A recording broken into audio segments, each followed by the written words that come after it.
بسم الله الرحمن الرحيم. Au nom d'Allah, le tout miséricordieux, le très miséricordieux. Par ceux qui arrachent violemment, et par ceux qui recueillent avec douceur, et par ceux qui voguent librement, puis s'élancent à toute vitesse, et règlent les affaires, le jour où la terre tremblera au premier son du clairon, immédiatement suivi du deuxième, ce jour-là il y aura des cœurs qui seront agités d'effroi, et leurs regards se baisseront. Ils disent, quoi, serons-nous ramenés à notre vie première, quand nous serons ossements pourris? Ils disent, ce sera alors un retour ruineux. Il n'y aura qu'une sommation, et voilà qu'ils seront sur la terre ressuscités. Le récit de Moïse t'est-il parvenu? Quand son Seigneur l'appela, dans Towa, la vallée sanctifiée, va vers Pharaon, vraiment il s'est rebellé. Puis dis-lui, voudrais-tu te purifier, et que je te guide vers ton Seigneur afin que tu le craignes? Il lui fit voir le très grand miracle. Mais il le qualifia de mensonge et désobéit.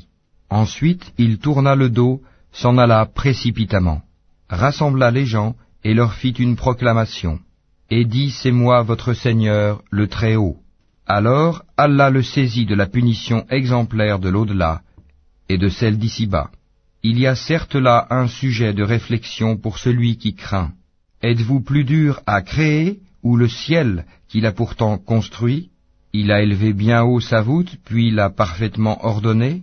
Il a assombri sa nuit et fait luire son jour. Et quant à la terre, après cela, il l'a étendue.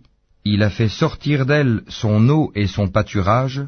Et quant aux montagnes, il les a ancrées, pour votre jouissance, vous et vos bestiaux.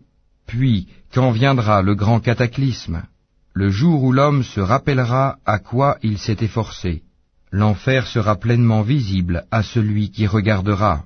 Quant à celui qui aura dépassé les limites et aura préféré la vie présente, alors l'enfer sera son refuge.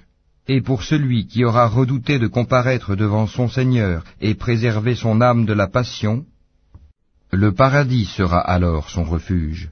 Il t'interroge au sujet de l'heure. Quand va-t-elle jeter l'ancre? Quelle science en as-tu pour le leur dire? Son terme n'est connu que de ton Seigneur. Tu n'es que l'avertisseur de celui qui la redoute. Le jour où ils la verront, il leur semblera n'avoir demeuré qu'un soir ou un matin.